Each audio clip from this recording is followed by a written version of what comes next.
Senhor, meu Deus. Nós oramos, Senhor, e apresentamos a tua serva. Pedimos, Senhor, que o Senhor venha falar conosco, não aquilo que nós queremos ouvir, mas aquilo, meu Pai, que o Senhor tem a nos dizer. Usa ela, meu Pai, nesta noite. Guarda, Senhor, a casa e a família. Nós oramos, Senhor, e te pedimos em nome de Jesus. Amém? Receba a serva do Senhor. Palmas.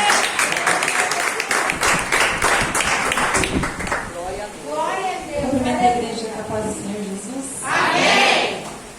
Eu falei, eu não estava correndo, deu certo.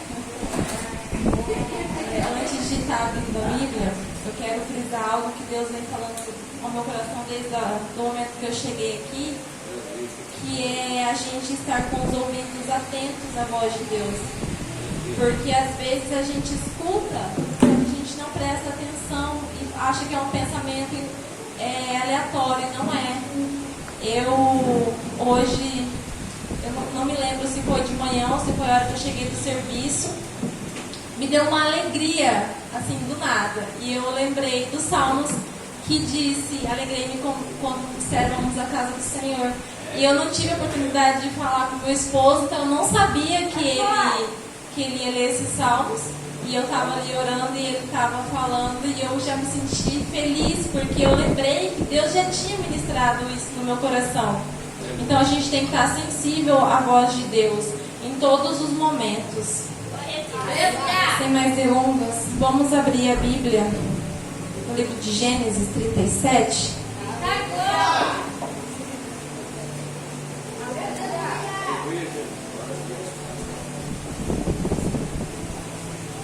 Glória a Deus, aleluia, Jesus. Aleluia. Eita, Jesus, aleluia. É forte, papai. Amém? No versículo 2. Estas são as gerações de Jacó. José, sendo da idade de 17 anos, estava apacentando as ovelhas com seus irmãos. E o rapaz estava com os filhos de Bila e com os filhos de Zilpa, mulheres de seu pai. E José trouxe a seu pai más notícias sobre eles. Ora, Israel amava José mais do que a todos os seus filhos, porque ele era o filho da sua velhice. E ele lhe fez uma túnica de muitas cores. Só até aqui. Aleluia. Glória a Deus. Deus veio confirmando várias vezes essa palavra. Eu creio que Deus tem algo poderoso para falar com os nossos corações. A narrativa desse capítulo começa falando de José na idade de 17 anos, apacentando as suas ovelhas.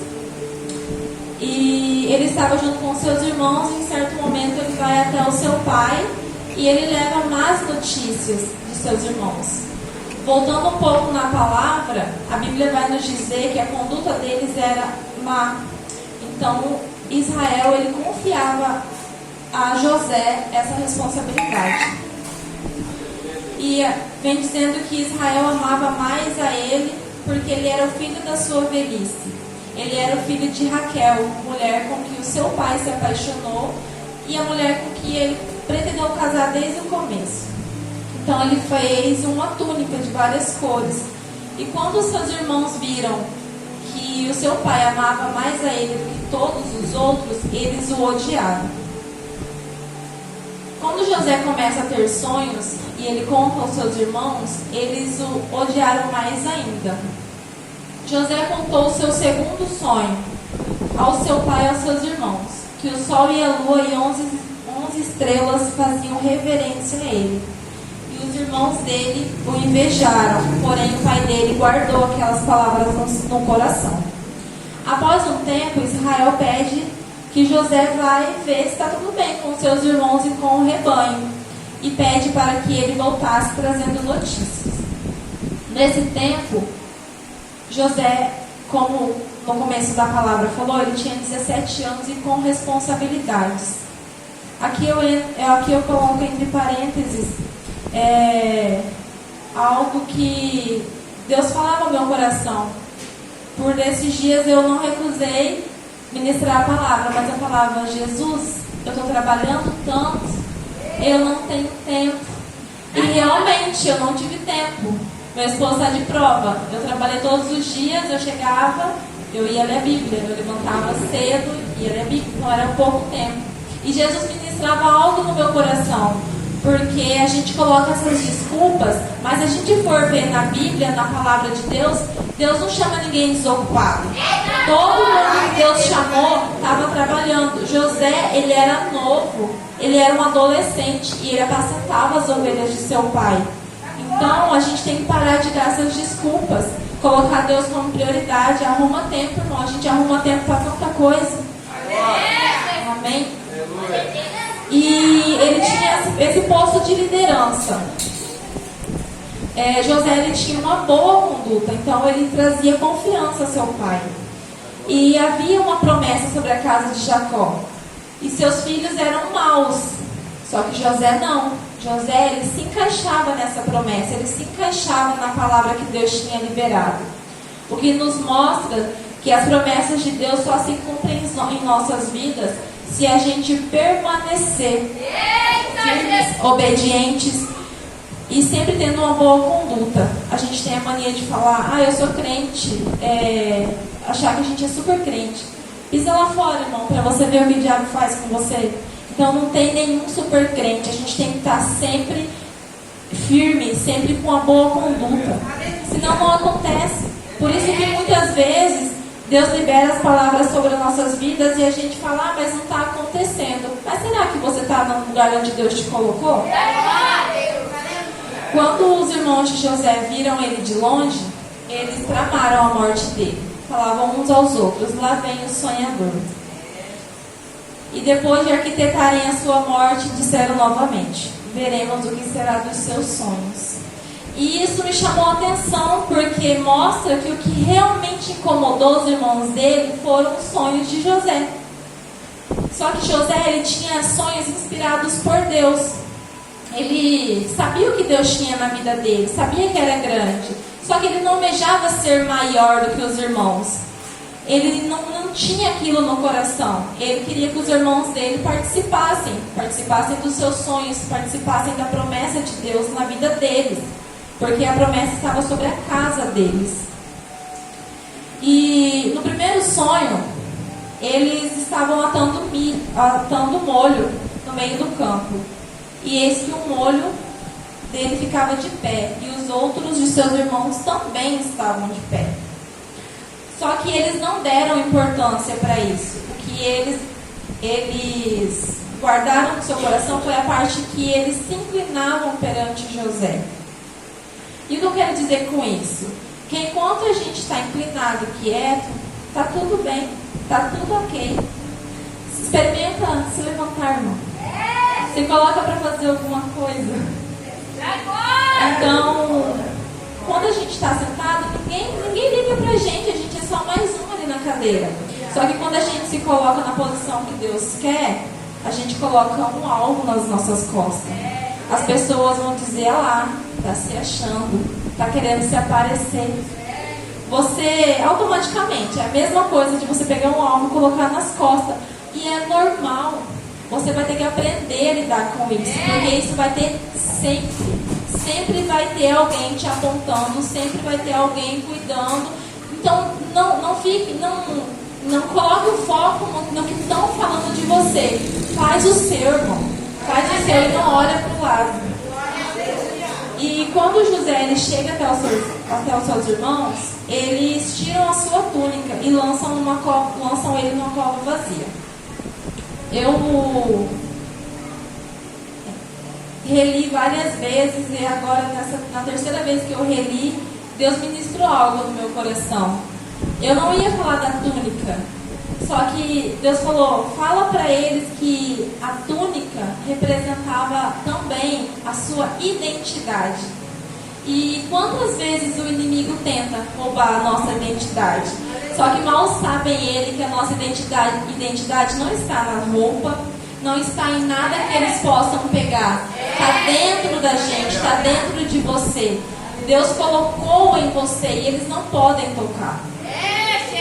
E após pegarem José e jogarem dentro daquela cova, eles se assentaram para comer e viram uma companhia de ismaelitas que passavam em direção ao Egito.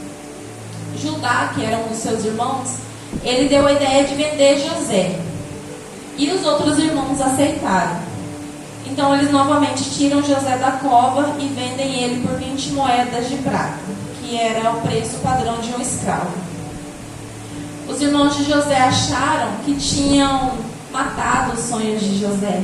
Só que mal eles sabiam que eles só estavam impulsionando José para a promessa. O inimigo, ele tenta planejar o mal contra nós, mas Deus transforma maldição em bênção. Após venderem José, eles pegam a túnica, eles matam um cabrito e mancham aquela túnica no sangue desse cabrito e enviam ao seu pai. Quando o mensageiro chega até ele, ele pergunta: conhece essa túnica? E Israel, naquele momento, ele diz: sim, é a túnica do meu filho. Uma besta fera o comeu, certamente foi despedaçado a José. O mensageiro não precisou dizer nada. Ele só perguntou se conhecia. E Israel ficou tão impactado com aquilo que ele já deduziu que ele tinha morrido e que ele tinha sido despedaçado. O que é isso? É impacto visual. Cuidado, irmão, com o que você anda vendo. E Israel, ele era um homem experiente. Você acha que ele não ia saber a diferença do sangue de um cabrito e o sangue de uma pessoa? Ele sabia, irmão. Só que naquele momento ele não soube discernir.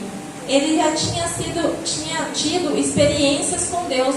No capítulo 32, versículo 24, Israel luta com um anjo. Ele sabia da promessa que Deus tinha sobre a casa dele.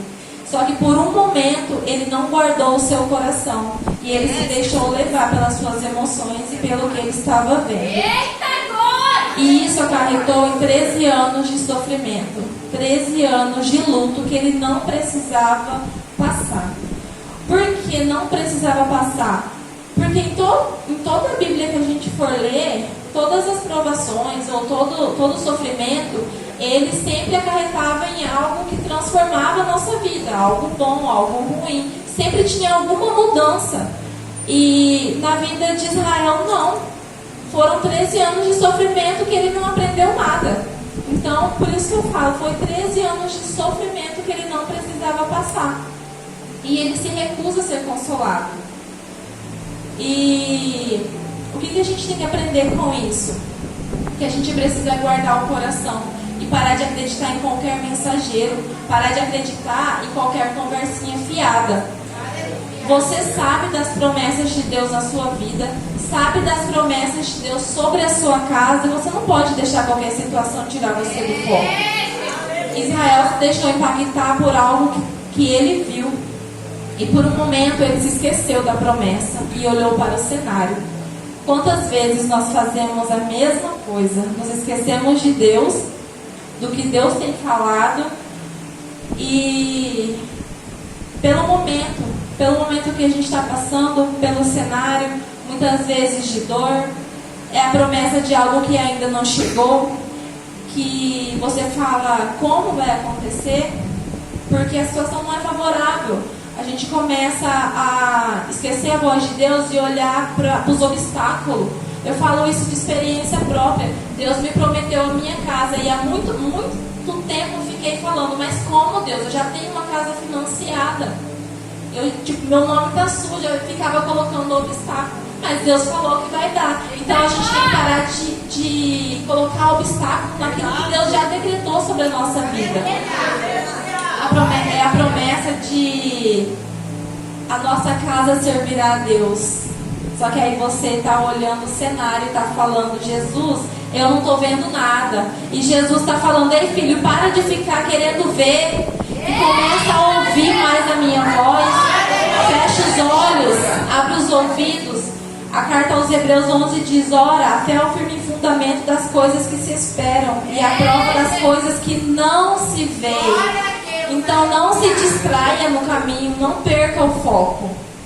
Creia nas promessas de Deus na sua vida, independente do cenário que você está vivendo hoje. E resumindo o que aconteceu com José, ele foi vendido a Potifar, um oficial de Faraó, E a Bíblia diz que o Senhor estava com José. E ele era um homem próspero e uma boa pessoa. Potifar coloca tudo que ele possuía nas mãos de José. E agora aquele que foi vendido como escravo é colocado como supervisor da casa do seu senhor. Mais uma vez o inimigo tenta armar contra ele. E ele é preso. Ele foi colocado entre os prisioneiros do rei. Só que o Senhor estava com José. E os guardas da prisão viram graça nele. E ele foi colocado como supervisor dos prisioneiros. Os guardas nem trabalhavam mais. José cuidava de tudo. A única coisa que ele não podia fazer era sair da prisão. O resto ele tomava conta de tudo. José ele foi traído pelos seus irmãos. Ele foi jogado numa cova. Ele foi vendido. Foi preso. E em nenhum momento nós vimos José reclamando ou murmurando. Aí nós estamos aqui praticamente todos os cultos. Temos tudo o que precisamos. Às vezes nós temos muito mais. E nós não sabemos agradecer. Acontece alguma coisa dentro da igreja, você já não quer fazer mais nada. Você é contrariado pelo seu pastor ou pela sua liderança, já está querendo sair da igreja. Que evangelho fraco é esse, irmão, que a gente está vivendo nos dias de hoje, que qualquer coisa rouba a nossa adoração.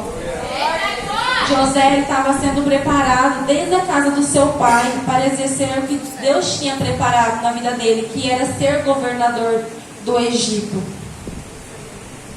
E sabe aquelas lutas, aqueles traumas que você passou lá atrás? Estavam te preparando, te fortalecendo para o que Deus tem na sua vida. Eu estava sentada ali e Deus me fez voltar novamente há um tempo atrás e me lembrou de algo que aconteceu ontem. Eu recebi uma mensagem de uma amiga minha me pedindo um conselho. Aí eu falei, meu. E ela me contou algo que me fez lembrar de coisas que aconteceram no meu passado.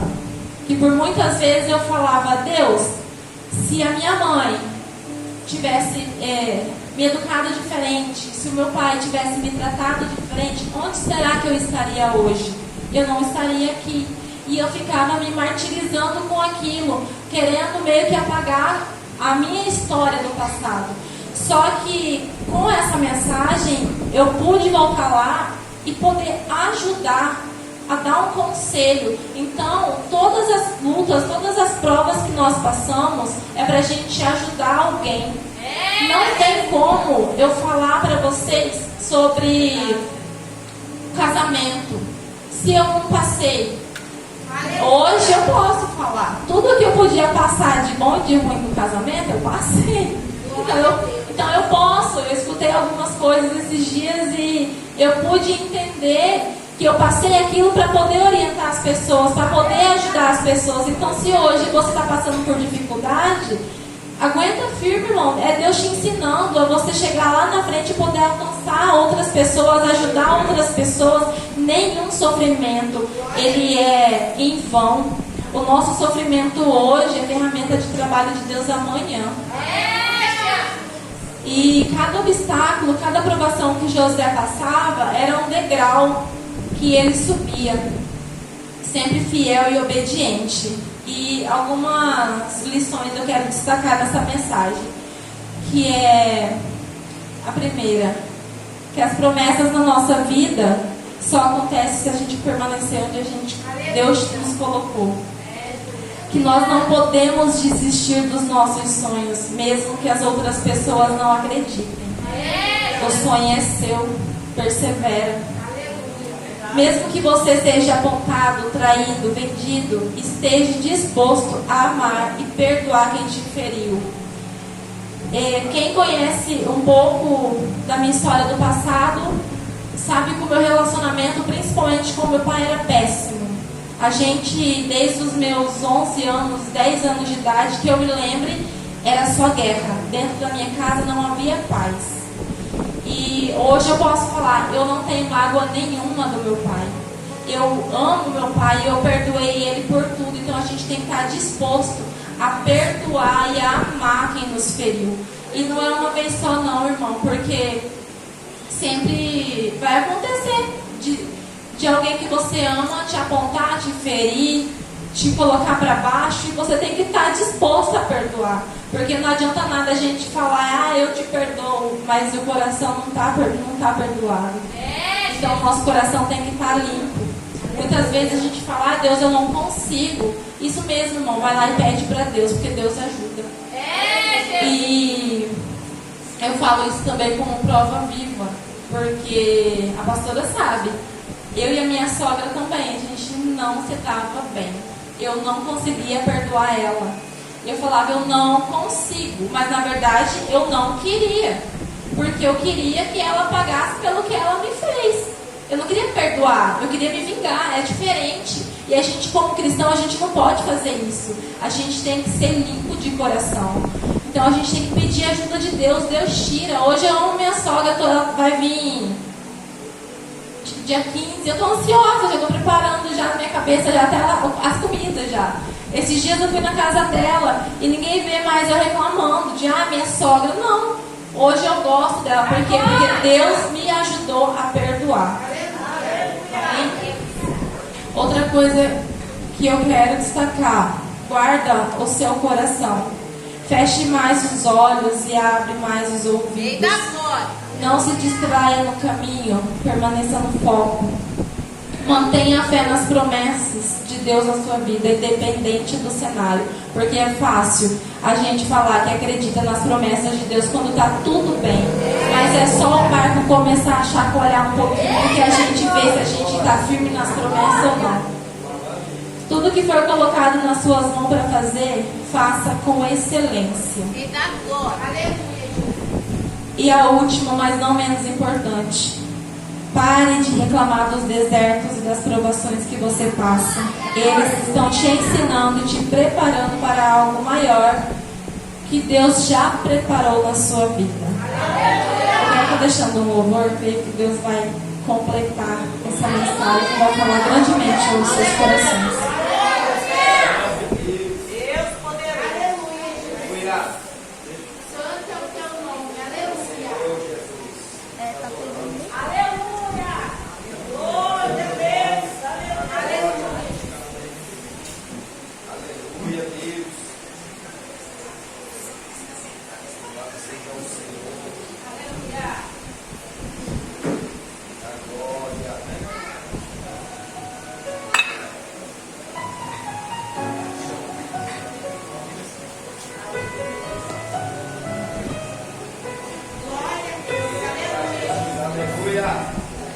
Faz tempo que você não ouve a minha voz, e o meu silêncio fez você se esquecer que tem um propósito para cumprir na sua vida e através de ti.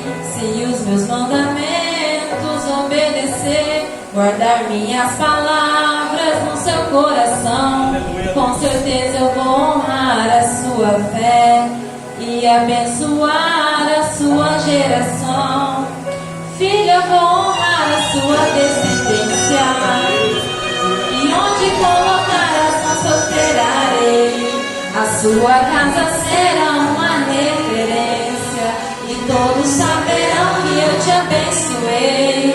Filha, vou honrar a sua descendência, e onde colocar as mãos prosperarei. A sua casa será uma referência, e todos saberão que eu te abençoei.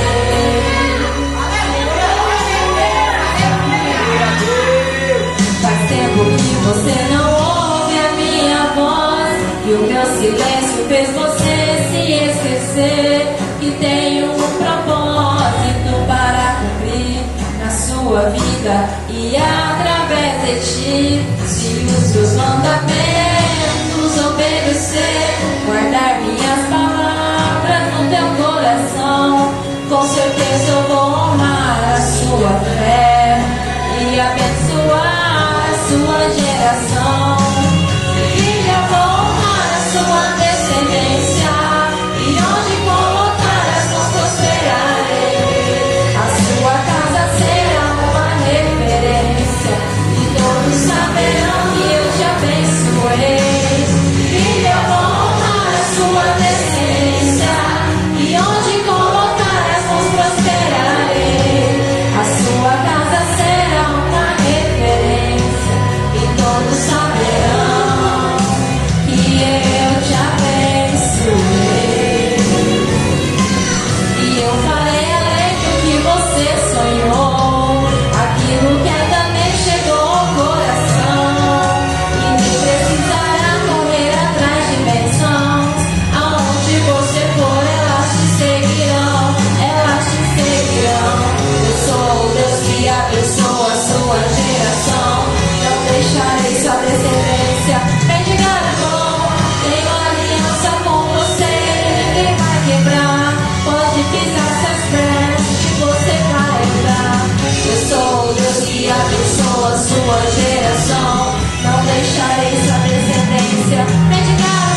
pagar aquilo que eu tenho com você.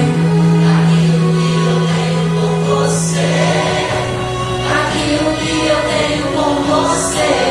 Ninguém pode apagar, ninguém pode apagar. Aquilo que eu tenho com você. Aquilo que eu tenho com você. Aquilo que eu tenho com você. Ninguém pode apagar, ninguém pode apagar. Aquilo que eu tenho com você. Aquilo que eu tenho com você. Aquilo que eu tenho com você. Ninguém pode apagar, ninguém pode apagar. Filho bom para sua descendência, e onde colocar as mãos prosperarei. A sua casa será uma referência, e todos saberão que eu te abençoei.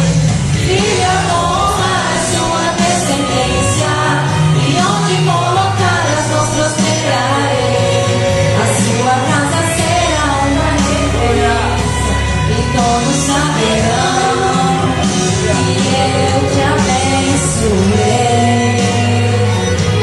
E todos saberão que eu te abençoei. Aleluia, Jesus. Irmãos, aquilo que Deus tem na sua vida, ninguém pode tomar de você. Os seus sonhos, eles não podem ser apagados. Amém? Agradeço a minha oportunidade, as palmas para o bom Senhor.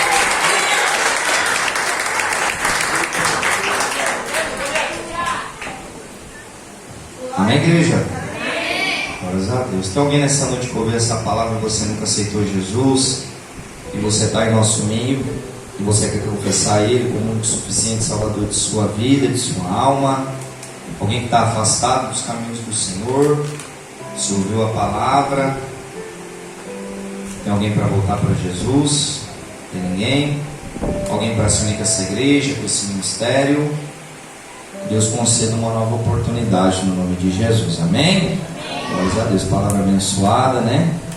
Deus é o Deus de promessa. Então, se você tem um sonho, você creia no sonho, porque Deus realiza, né? É culto profético e a palavra foi ministrada. Louva a Deus pela vida da missionária Cristiane. Deus continue te usando. Fico feliz em ver os irmãos a evoluírem, né? Vou convidar aqui na frente o Diácono Henrique.